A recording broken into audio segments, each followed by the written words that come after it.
નમસ્કાર મિત્રો, કેમ છો મિત્રો? અત્યારે અમે આવ્યા છીએ દેવગઢ. આ દેવગઢની કેરી જો આ સાઈઝની થઈ ગઈ છે. લગભગ 15 દિવસ લાગશે હજી. હર્ષલભાઈ આવો, આવો આવો. આ અનિલભાઈ છે મૈસૂરથી. મૈસૂર ને? હા, મૈસૂર કર્ણાટકાથી આ દેવગઢ અને રત્નાગીરી માટે આવ્યા છે. અને આ હર્ષલભાઈ અહીંના લોકલ ફાર્મર. અને હર્ષલભાઈ પાસેથી આપણે લગભગ 4 વર્ષથી કેરી મગાવી છે. હાફૂસ બાબતે, કેસર બાબતે તો આપણે પૂરા ભોમ્યા છીએ, એટલે આપણને બધી ખબર છે કે ભાઈ કેસર શું છે. પણ હાફૂસમાં હજી આપણે થોડા નવા પડીએ છીએ, કેમ કે આપણે લગભગ 4 વર્ષથી ચાલુ કરી છે, પણ તોય ઘણું સારું કામ કર્યું છે. એમ अभी थोड़ा क्वेश्चन हर्षल भाई से करेंगे कि भाई क्या है हर्षल भाई, जो हाफूस और रत्नागिरी का और देवगढ़ का जो होता है वो जो साउथ का होता है, उसमें क्या डिफरेंस है? कैसे पता चलेगा कि ये हाफूस कहाँ का है? डिफरेंस तो सबसे पहले स्किन से मालूम पड़ता है। अच्छा, स्किन थोड़ा पतला होता है।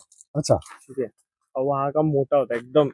तो कच्चा होगा तो कैसे पता चलेगा? पकने के बाद ही मालूम पड़ेगा। और पकने के बाद है ना, हमारा जो ऑरा आता है ना, हाँ, स्मेल जो आता है हमारा, वो आपको जो कर्नाटक का मैंगो है या कोई और स्टेट का है उसमें नहीं मिलेगा। अच्छा, जो स्मेल आता है ना मैंगो का, बॉक्स खोलते ही स्मेल आना चाहिए। ओके। और तीसरी सबसे इम्पोर्टेंट चीज है, इसको काटने के बाद जब ये पकेगा, इसको काटोगे तो ये अंदर से ऑरेंज कलर होना चाहिए, येलो कलर नहीं होना चाहिए। येलो कहाँ का होता है? येलो यहाँ का कोकण का मैंगो हो ही नहीं सकता। अच्छा, वो outside of, totally orange colour का आउटसाइड होता है। रत्नागिरी, आउटसाइड देवगढ़। ऑरेंज होगा तो ओरिजिनल हाफूस, नहीं तो वो ओरिजिनल हाफूस नहीं। बराबर। तो भाई आप तो साउथ से हैं टोटल, तो वहाँ कौन सा आम? हाँ, तो बादामी, रसपुरी। रसपुरी और दावत हाफूस वो आता है ना? नहीं आता, नहीं आता। हमारे यहाँ बोलते हैं बेंगलोरी, और रामनगर का हाफूस आता है। हमारे यहाँ बोलते हैं बेंगलोरी हाफूस है, डुप्लीकेट तो वो सस्ता भी आता है, बहुत सस्ता आता है रत्नागिरी से। रत्नागिरी का भाव तो बहुत ज्यादा रहता है, लेकिन ओरिजिनल रत्नागिरी और साउथ की हाफूस में बहुत फर्क है, टेस्ट में बहुत फर्क है, बहुत ज्यादा फर्क है। हाँ, ज्यादा फर्क है। और दूसरा हर्षल भाई, हम पहचाने कैसे कि भाई ये आम अच्छा है या? तो वो तो मैंने आपको बताया, जैसे आप पेटी खोलोगे आपको स्मेल आना चाहिए। अच्छा, सबसे पहली बात पकने के बाद, उसके पहले तो Aromatic नहीं, smell लेकिन आता है। कभी कभी कैसा होता है कि कोई आम में अंदर से व्हाइट स्पॉन्जेस निकलते हैं। हाँ करेक्ट, मैं आपको बताता हूँ। ये जो एक आम है ना, ये जो मैंगो है, सबसे पहला जब ये पकता है, तैयार होता है, तो कस्टमर को हम लोग ऐसे ही देते हैं। अच्छा, क्योंकि पका हुआ दे नहीं सकते। ओके, पका हुआ दे नहीं सकते, तो यहाँ पे ना खड्डा होना चाहिए सबसे पहली बात। वो अगर तो आपका हमारे हाथ केसर में भी ऐसा दबेगा, होता है कि भाई चलो ये जो आम है उसमें जो डॉट्स है वो व्हाइट नहीं, लेकिन थोड़ा येलोइश हो Correct. तो वो जल्दी पकेगा। हाँ। व्हाइट है तो नहीं पकेगा। और अगर ये आम आप काटो और एकदम टोटली व्हाइट निकलेगा तो भी वो आम नहीं पकेगा, नहीं पकने वाला, कभी भी। वो अंदर से येलोइश होना चाहिए। कोई भी आम आप लो, एक आम काट के देख लो, पेटी लेते हैं तो आप एक आम काट के देख लो, तो थोड़ा भी पीला होना चाहिए। थोड़ा तो येलो, एकदम व्हाइट होगा तो वो आम कभी भी, आप कभी भी कैसे भी पकाओ नहीं पकने वाला। और टेस्ट नहीं आएगा। हाँ, और टेस्ट भी नहीं आएगा। मतलब पेड़ पे पूरा पका हुआ होना चाहिए। फिर बाद में आप नीचे उतार के पकाओ, उसमें जो टेस्ट आएगा और पेड़ पे जो टेस्ट आएगा वो कहीं अलग ही होगा। तो फेंकला था। अच्छा, अभी इसमें जो है, अभी ये कैरी है, अभी ये पता कैसे चलेगा कि ये सही है या गलत है? अच्छा, अभी ये पाउडर दिख रहा है आपको, व्हाइट नेचुरल पाउडर, ये नेचुरल पाउडर है इसमें।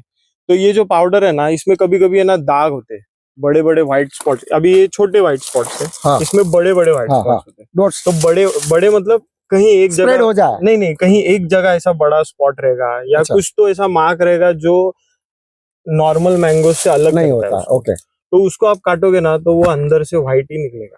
अच्छा, वो उसकी पहचान निकलेगा, वो पहचान है। वो पकेगा नहीं, वो नहीं पकेगा, अंदर से वो स्पॉन्ज निकलेगा। मतलब अभी जो पकने के बाद भी स्पॉन्ज आएगा। गुजरात में जो वलसाड़ की जो मैंगो आती है उसमें व्हाइट स्पॉन्जेस का प्रॉब्लम बहुत आता है, या फिर तो गुजराती भाषा में कपासी बोलते हैं। यस। गुजराती भाषा में कपासी बोलते हैं। दूसरी चीज होती है कि अभी ये फुल कड़क मैंगो है, राइट? ये कैरी बोलते हैं इसको, तो ये पूरा कड़क है। कहीं कहीं जगह पे ना दबता है ये, अच्छा, कहीं कहीं जगह पे दबा हुआ दबना नहीं चाहिए, कहीं कहीं जगह पे दबा हुआ रहेगा तो वो लेके कुछ फायदा नहीं है। अच्छा, तो खराब रहता है। मतलब जब भी आप कच्चा आम लेते हैं तो पूरा कड़क होना चाहिए। Yes, correct. थोड़ा भी ढीला नहीं होना चाहिए, पूरा एकदम कड़क। और इसका अगर जो ये डेट थोड़ा- है वो टूटा हुआ नहीं रहना हाँ, चाहिए, और ये आनो जो दांडलो छे वो એ टूटा हुआ તૂટેલો નહીં હોવો જોઈએ તો તૂટેલો હોય તો થોડુંક પાકતી વખતે પ્રોબ્લેમ થાય यस। ओके देखो अनिल भाई अभी एकदम नए हैं ये बिजनेस में फिर भी मेरा वीडियो देख के अभी यहाँ तक आए हैं वो 800 किलोमीटर दूर है हाँ, हम भी 200 दूसरे लगभग 800 किलोमीटर दूर से हम भी यहाँ रत्नागिरी देवगढ़ आए हैं ये बात और ये भी हाँ और परेश भाई हमारे साथ परेश भाई हमारे सप्लायर वो भी हमारे साथ है वो तो 1200 किलोमीटर दूर से यहाँ देवगढ़ तक आए देखो यहाँ तक आने का रीजन यही है कि भाई लोगों को प्रॉपर माल क्वालिटी माल देना है नेचुरल माल देना अभी देखो यहाँ कुछ भी दवाई बवाई कुछ नहीं है पानी टोटली भी नहीं है ऑर्गेनिक है। जो आम में पानी कम होता है वो आम एकदम टेस्ट में और क्वालिटी में बेस्ट होता है यहाँ टोटली विस्तार रत्नागिरी देवगढ़ टोटली पहाड़ी विस्तार છે એટલે અહીંની જે કેરી હોય આપણે જેમ સૌરાષ્ટ્રમાં તાલાળામાં કેરી પહાડી વિસ્તારની જે કેરી થાય છે એ અને કાળી માટીની જે કેરી થાય છે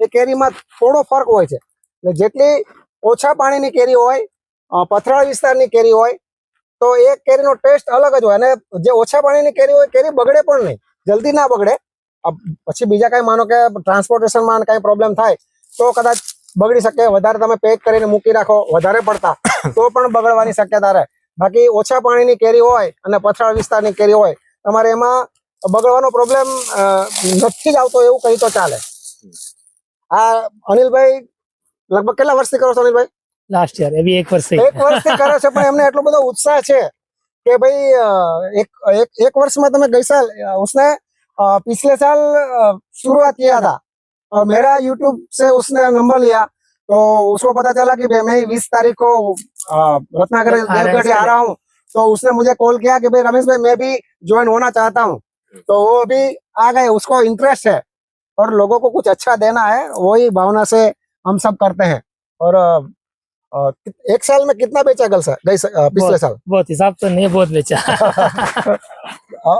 हम तो लगभग बहुत ज्यादा बेचते हैं लेकिन उसका तो अभी शुरुआत है फिर भी बहुत अच्छा काम है और एक साल में हमें तो जैसे वैसे सालों लग गए 25 साल हो गए हमारे आम में लेकिन रत्नागिरी 25 साल के बाद आए हैं क्योंकि अभी तक पहले तो आफूस बेचते ही नहीं थे लगभग 4 साल से हर्षल भाई का कांटेक्ट हुआ तो अच्छा माल मिला तो अभी हम रत्नागिरी और देवगढ़ चालू किया है और एक्सपीरियंस भी अच्छा है अभी ज्यादा करना है जैसे केसर में किया वैसा आफूस रत्नागिरी देवगढ़ उसमें भी पूरे गुजरात में हम जो सिटी में बेचते हैं हम मेनली हम आफूस का तो आनंद से ही करेंगे लेकिन पूरे गुजरात में जाएगा अहमदाबाद वडोदरा पालनपुर गांधीनगर फिर राजकोट जामनगर मोरबी धोराजी लगभग 15 सिटी में कैसे जाता है वही सिटी में रत्नागिरी आफूस भी जाएगा तो हमारा आगे का प्लान